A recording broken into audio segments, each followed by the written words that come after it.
This video will be my long-term update on the Stans ZTR Valor carbon wheel set. I did my first review almost 11 months ago, and I raved about these wheels when I first got on them. But after 11 months, the question is, how do they hold up and how is the ride quality? This is the 27.5 version, and this is the Pro version. There's the Pro and the Team. The Pro, like I said in my first video, has an upgraded hub. So it's got the Stans Neo Ultimate hubs with a 5-degree free hub engagement. And what that means is in the rear hub, the free hub, there's less play. When you stop pedaling, it will engage quicker. The Team has a 10-degree engagement, which is not bad. I mean, I rode those for years on different Shimano hubs, and there's nothing wrong with 10-degree, but the 5-degree engagement is just that much quicker when you start pedaling. And so also these are built a little bit lighter than the Team wheels. So the Pro and the Team, that's the main differences, but the rims are the same and the ride quality is going to be about the same. Now the thing that I raved about in my first video was the precision that you get in riding these. And after being on these for 11 months, I am still so impressed with how precise these steer. So this is a very stiff wheel set laterally. In other words, there's not flex. And that is important when you're cornering hard. It's also important when you're going fast over rough terrain. So on a downhill section, it allows you to really hold your line, not come off your line by the terrain, and gives you a lot of confidence the faster that you go. These wheels are built with a little bit of flex to them. And by flex, I mean vertical flex. So they have some give when you hit a bump. They still remain stiff laterally, so the bike still holds its line, but they give a little bit of flex when you hit a bump. And I really noticed that and appreciated that when I had another set of carbon wheels that came on my Giant Trance. Even though that bike had 140 millimeters of travel, they still had a little bit harsher ride than the Stans Valor.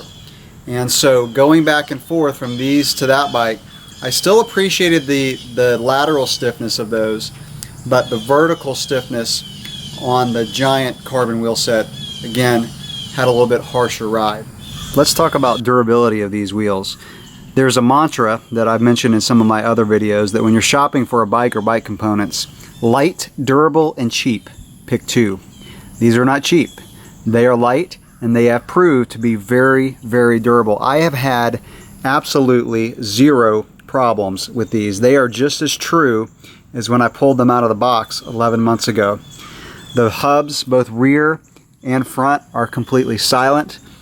There is no play in the hub, and just buttery smooth still after 11 months.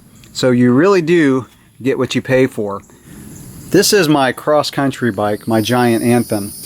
And I don't ride this bike in really rough, rocky terrain, so I have not had any large rocks hit the rim, but I would imagine this is going to be a very durable carbon. I've had just the typical, small rocks and things like that, but I don't have any dents or chips at all in these rims. But again, I think they would hold up very well up in the mountains. These seat up really well tubeless, and I have not burped a tire at all. In fact, I really don't think I've had a flat tire on this. I keep my Stans fluid pretty fresh, so I make sure I do have fluid in there. Once it goes dry, so you're a lot more prone to getting a flat if you get a small puncture in the tire. But these have just done beautifully. The Stans bead socket technology really does work. It locks in the tire and keeps you from burping the tire. And again, they seat up really easily when you're airing them up. The last point that I want to make when talking about these wheels is something that I've mentioned in some of my other videos, and that is I really believe that an aluminum frame with a high-end set of carbon wheels is going to give you a better ride than a carbon frame with aluminum wheels, unless you've got something like the Industry 9 wheels, which are built pretty stiff. I still prefer the Stans Valor over the Industry 9s, but those are some good wheels. But most aluminum rims especially in the Stans line. I went from the Stans Podium to the Carbon Valors, and there was a huge difference in stiffness. So if you're looking to put some money into your bike, you want to upgrade your bike, there is nothing else that is going to make a difference in ride quality than a high-end set of carbon wheels such as the Stans Valor. They do that much for a ride quality. So if you're on a budget, I would recommend getting kind of a mid-level bike and then investing into a set of wheels like this. And it is an investment, but like I said, you get what you pay for. Ride quality is awesome. Durability is great. So they hit every box. These are a light wheel set, so they spin up quickly. I've had some really good Strava times on these wheels. Now I want to kind of give you a little foreshadowing, and that is I'm making a change in my cross-country bike. I'm taking a chance. I love my Anthem, but I'm actually going to try a new 29er this year, the 9er Jet or RKT9, because that's the first full suspension 29er that I've gotten on that I feel like handles as quick as my giant Anthem.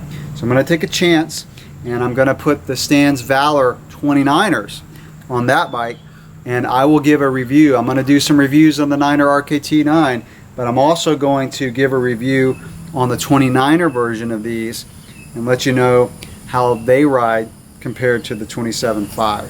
So that'll wrap it up for this brief update on the Stans ZTR Valor wheels, a wheel set that I can give my highest recommendation if you want to invest some money in your bike to upgrade the ride quality and lower the weight of your bike most likely.